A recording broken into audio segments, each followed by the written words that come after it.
coming from you, which you're about to see very soon, the very wet suburbs of Melbourne. So, and as you can see, I've got my crazy dog. Come here. He's right in my lap because there's been a bit of thunder and lightning, and if you've ever owned a dog, they get a bit jittery, and he's very jittery. Rightly so. I'll give you a look at why he's so jittery. Melbourne is back to its winter, and I'll give you a look at what a Melbourne winter looks like. And here we go. So, you can't even see the bay. It is pelting down. Wet, windy, overcast, no bay. It wasn't like that about an hour ago. I was about to take the boss here out for WALK, and it just started belting down. So that is Melbourne. So it's been a busy day for me again with work. I may not have got online because I've got tonight's podcast for the Eureka Conservative podcast. But once we cancel the WALK, I can't say that word because he'll go nuts. I decided to get online and get this done and save me getting further behind on me. So lots to chat about, but I got 2 Bible extracts to catch up on. And we're up to the 4th of April, so I need the 3rd of April. Here we go, June 3rd, the Good Shepherd. Okay. My dog's still, he's going to be at my feet, I think, the whole time on this one.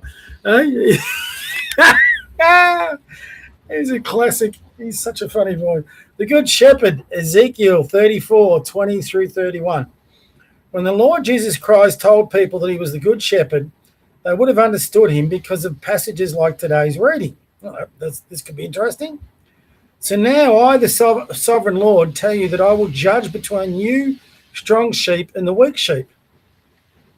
You push the sick ones aside and butter them away from the flock, but I will rescue my sheep and not let them be ill-treated anymore. I will judge each of my sheep and separate the good from the bad. I will give them a king like my servant David to be the one shepherd, and he will take care of them. I, the Lord, will be their God, and a king like my servant David will be their ruler. I have spoken. What if that's Donald Trump? Who knows? I have spoken. I will make a covenant with them that guarantees their security. I will get rid of all the dangerous animals in the land so that my sheep can live safely in the fields and sleep in the forest. Well, I know all my lefty friends out there will hate this, but Donald Trump is getting rid of all those threats, isn't he? I will get rid of all the dangerous animals in the land. So is that all the mullahs, all the terrorists? You could carry that across to Trump if you really wanted to. I will bless them and let them live around my sacred hill. There I'll bless them with showers of rain when they need it. He's only done that. The trees will bear fruit, the fields will produce crops, and everyone will live in safety on his own land. Wouldn't that be nice? When I break my people's chains and set them free from those who made them slaves, then they will know that I am the Lord. The heathen nations will not plunder them anymore, and the wild animals will not kill and eat them. So I'll say that again. The heathen nations will not plunder them anymore, and the wild animals will not kill and eat them. What heathen nations could he be talking about? What animals could he be talking about killing and eating the good sheep? They will live in safety, and no one will terrify them. I will give them fertile lands and put an end to hunger in the land. The other nations will not sneer at them anymore. Everyone will know that I protect Israel and that they are my people. I, the sovereign Lord, have spoken. You, my sheep, the flock that I feed, are my people, and I am your God, says the sovereign Lord. That is interesting. Very interesting. Very interesting. June 4th, Jesus and the Samaritan woman. John 4:7 through 15. As Jesus talked about eternal life to this woman, he broke many conventions. Rabbis didn't even speak to women in public, let alone ask help from a Samaritan. A Samaritan woman came to draw some water, and Jesus said to her, Give me a drink of water. His disciples had gone into town to buy food. The woman answered, You are a Jew, and I am a Samaritan. So how can you ask me for a drink? Jews will not use the same cups and bowls that Samaritans use.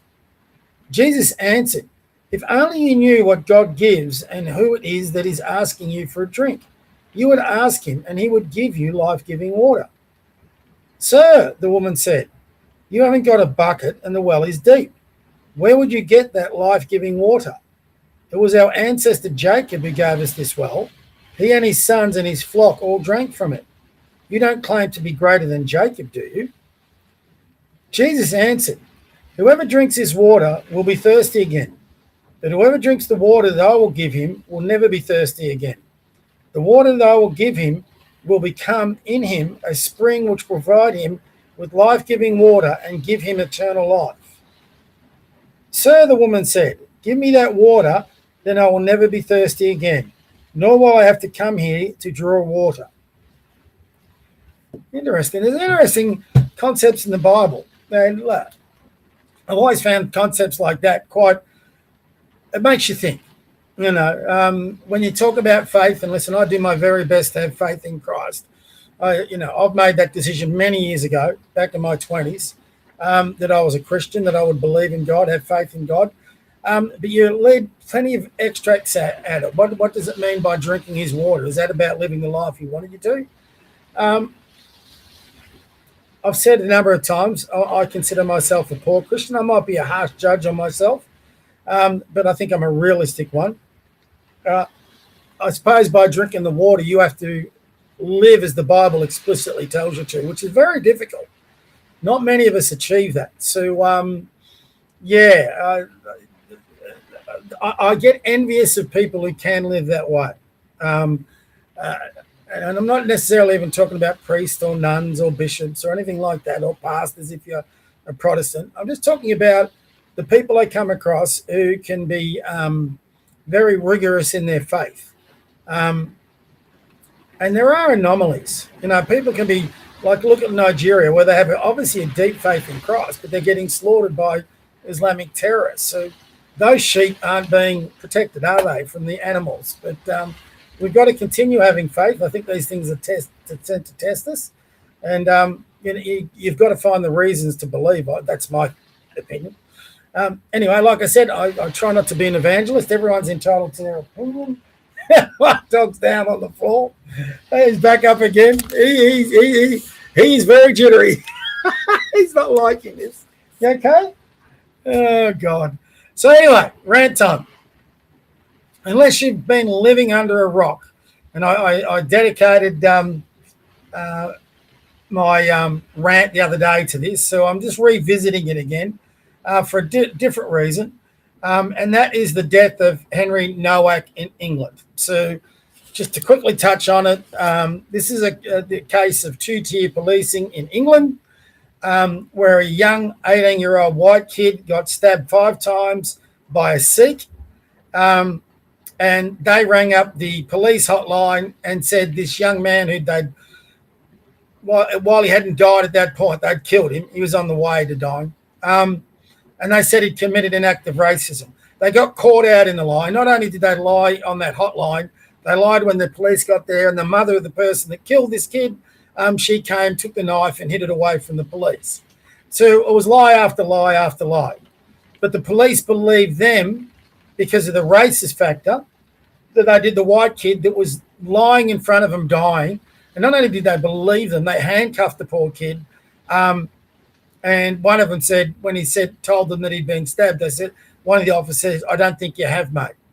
I mean, they just did not believe him because their training has taught them to always take the side of anyone claiming victimhood due to racism. Now, the reason I raise it here in Australia, we have the same two-tier setup here. It's only a matter of time before this happens in Australia. It will happen if things don't change in Australia, where we look through the same lens at everybody. And that goes to my friends on both sides of this ethnic, civic, nationalist debate, until we start looking at each other as fellow human beings instead of, you're an ethnic nationalist, you're a civic nationalist, you're an immigrant, you're this, you're that, you're not a citizen, you're a permanent resident, blah, blah, blah, blah, blah. Everyone here is a human being, and we have to have borders. And I'm not like pro mass immigration. In fact, you can go to my website and you can see on our policy platforms, which we talk about every Tuesday, they were doing it tonight, on our Eureka Conservative podcast. Our policy on there is for a 10-year ban on immigration.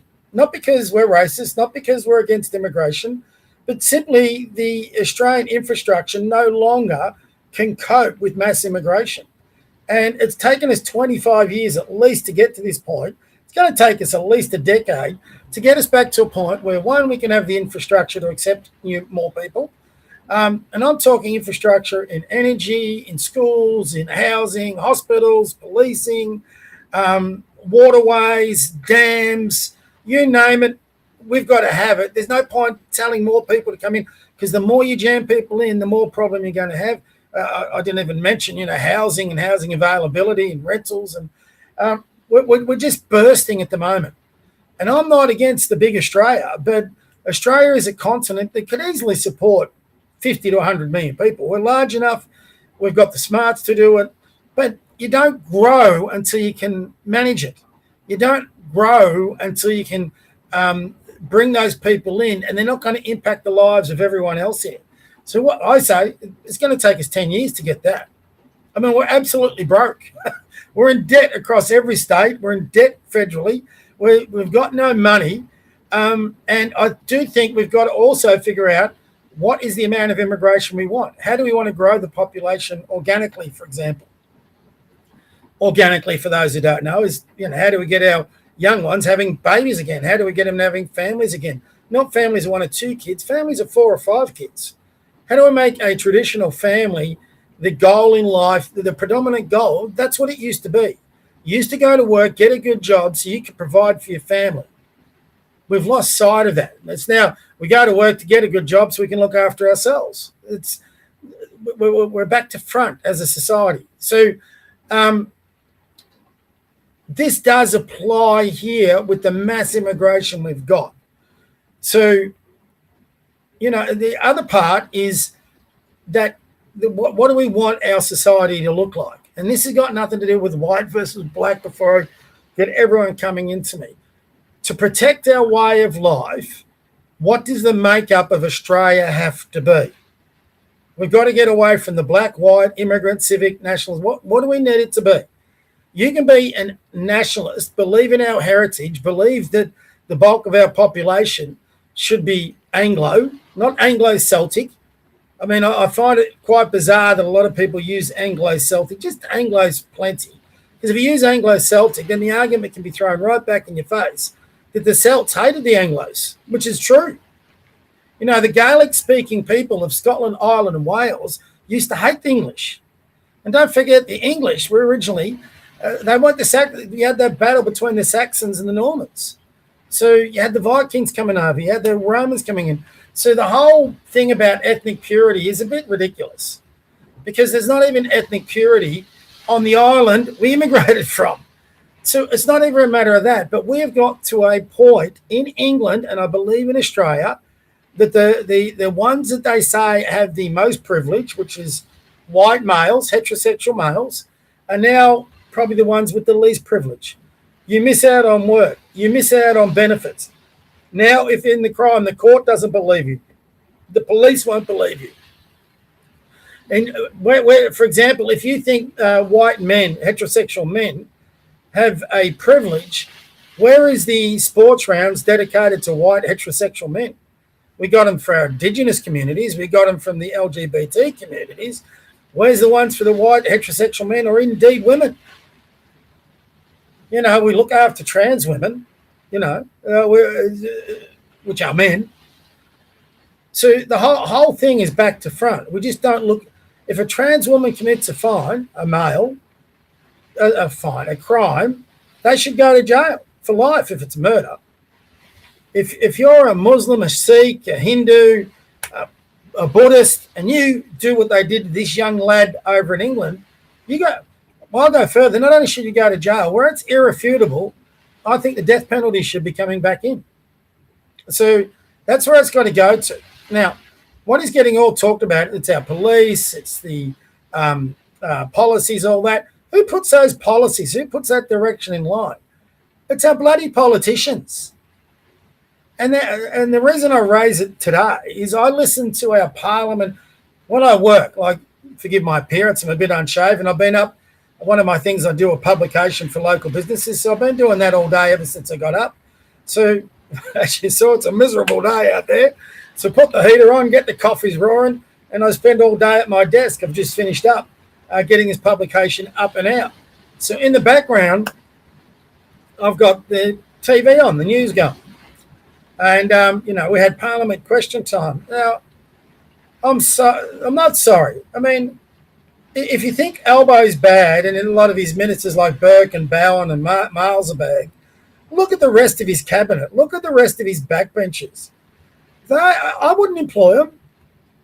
I mean, they are the worst looking group of people. And everyone's talking about, well, could Pauline Hanson and One Nation, could they handle government? How the hell do we justify that these bastards can handle government? They give their Dorothy Dixon questions, and then when they give the questions, the appropriate cabinet minister gets up and, waxes lyrical about how great a member they are, a person we've never seen, and some of them can't speak English fluently.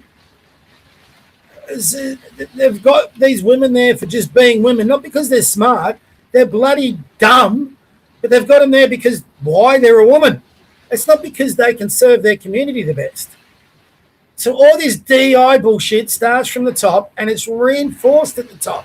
And then it flows down to your ministers employ the bureaucrats get their heads of departments or whatever, and they put in the policy that goes into the training of all these people that then implement the DEI policies across the board.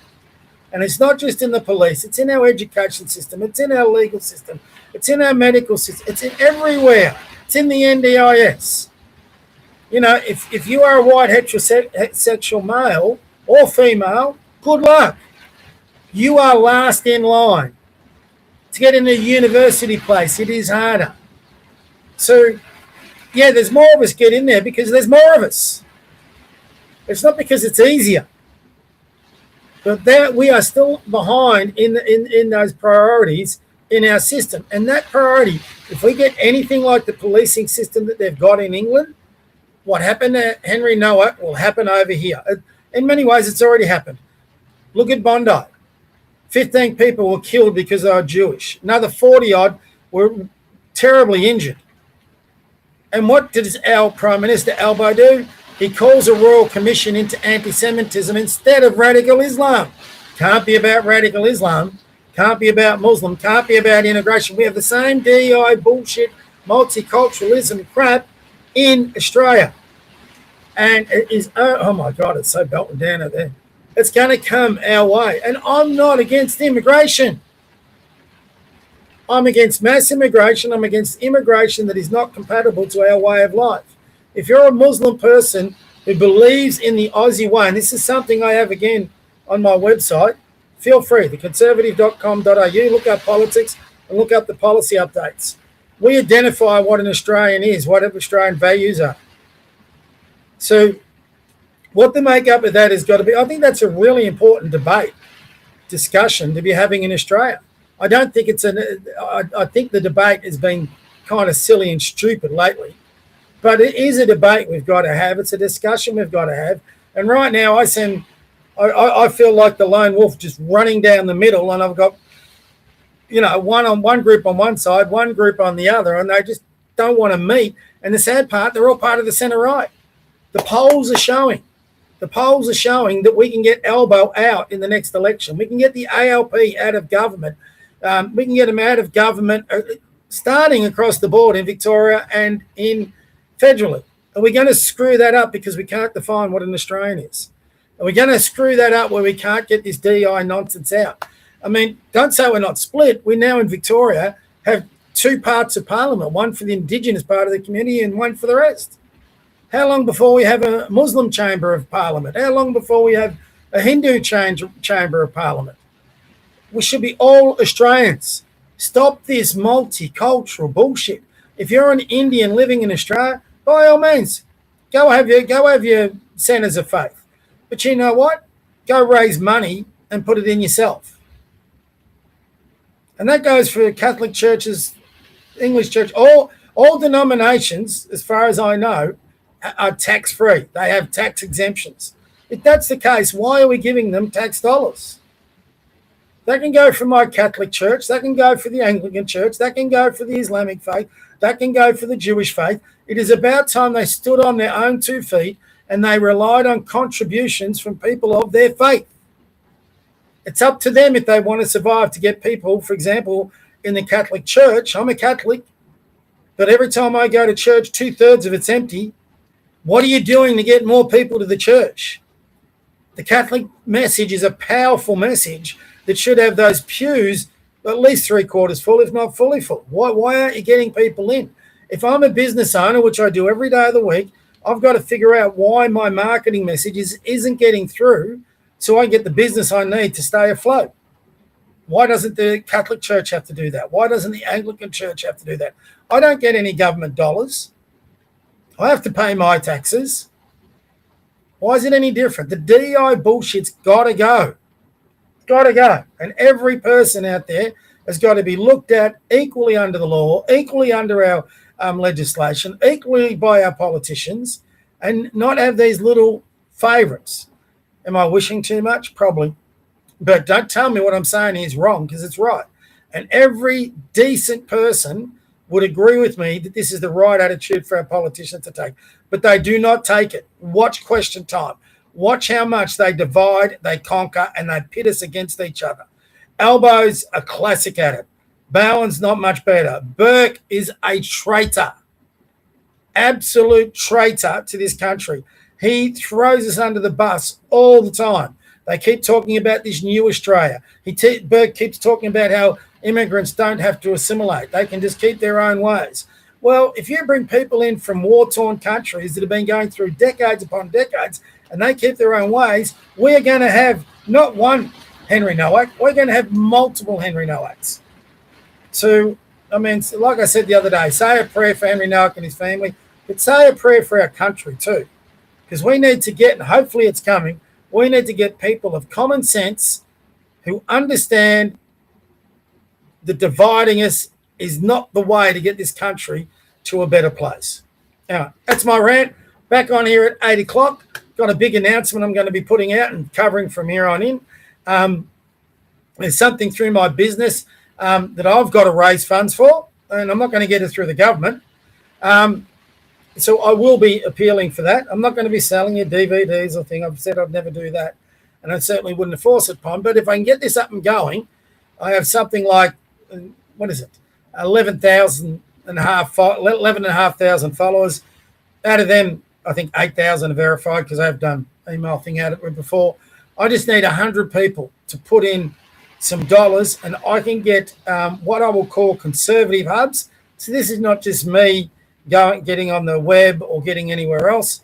It's not me trying to sell you merchandise. It's actually about developing hubs of conservatism, centre-right politics, hubs of common sense, where people can come together, not politicians, people, businessmen, businesswomen, parents, all these issues we have where we can come together, not on a forum, not on a computer, but actually in person and discuss issues and develop policy and start lobbying our governments and politicians. And I don't care who gets in at the next election, whether it's One Nation, whether it's the Liberals, ALP, whoever it is, we have got to start making them hear us. And we've got to do it in a way that doesn't promote violence. But it certainly sends the message that, listen, your time's up in Parliament if you don't start actually supporting families, businesses, the unification of Australians, not the division, and putting common sense policies that gets government out of our lives so we can live our lives and just get on with things. So if you think that's a worthwhile ambition, and you don't have to provide anything, but you might share it to all your people. Like I said, I'm basically looking for 100 people to put in $100 each, and I can get this up. The plan's right there in front of me, but it will disappear if I don't get some backers on this. So I'll be announcing that tonight on the Eureka Conservative and really pushing it over the next month. So I just figured that there's got to be a different way other than me getting on here and ranting, which is going to continue. I'm going to rant, but I'm also going to push this because I think we've got to bring our communities together. Young, old, immigrant, non-immigrant, generational Australians, heritage Australians. We've got to stop bitching at each other and talking and working with each other. And I'm sort of sick of the bitching and the whining and the attacking of each Australian and recognise them. And hopefully I can actually bring this is what I'm going to try and do, because no one else seems to be doing it, is trying to bring good Aussies together. And a good Aussie, Joe, like Dr. Joe, why is she copying flack on social media? I mean, Dr. Joe reminds me of her sister, and her husband's copying flack. And Dr. Joe, I hope you see this. Her husband's copying flack because he told Dr. Joe to shut up. Take this the right way, Dr. Joe. But Dr. Joe reminds me of my sister. Whenever I'm trying to get a point across in a debate, she will try and cut me off because she doesn't like debate. I always tell my sister to shut up, because I'm trying to have the debate and they're trying to stop you. So I understand where her husband James was coming from. That doesn't mean he loves her any less. It doesn't mean he has an abusive relationships with his thing. He's just trying to get a point across, and he's trying to get his wife to be quiet so he can get his point across. How many white heterosexual Aussie husbands do that? Stop giving a shit over that. We just find everything to give shit to people. Dr. Joe has saved more Australian kids from the horrendous act of abortion than just about any Australian I've seen. She, in my book, she should be Australian of the Year. But a lot of people won't nominate her for that because she's got dark skin. It's absurd. It's absurd. So anyway, I'm willing, and I'll put this out too, by the way. I'm going to talk about it tonight. I'll put out challenges to Avi Enemy, to Rukshan, to Monica Schmidt, to Topher Field, to Scott Challen, to Dr. Joe. Who was the other one? To Sam Bamford. Come on my podcast. Let's talk about it. Not getting any responses. Chris Coveries I have. I'll be following you up, Chris, soon. He wants to chat to me about some sort of production things. Hopefully that's something similar to what I'm doing. But that's where I'm going. But look, I'm not pursuing clicks. But if you can share and we can increase my followers, it will share the message. So personally, I'd rather not be pushing this. I've got my business to run. I've got this. Where is he? He's down here. Come on, up and come. I've got this boy to look after. I've got my basketball club to run. I've got my business to look after. Got a whole bunch of things. But, if we don't make that country great again, we're in a bit of trouble. So that's what I'm in it for. No doubt I'll get my critics. That's all right. Water off a duck's back. Saying in Melbourne out there, water off a duck's back. So from me and the boy here, God bless your kids.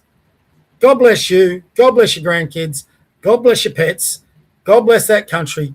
And let's get it back as quickly as we can. And when I say as quickly as it can, it might take us a while, but we've got some elections coming up. Hopefully we get some change of government and we can get some people in government that have a bit of bloody common sense. All right. Tonight, 8 o'clock, Eureka Conservative. If you want to hear more, join me then. And otherwise, I'll see you tomorrow. And hopefully the weather's just a bit better. All right, everyone. See ya.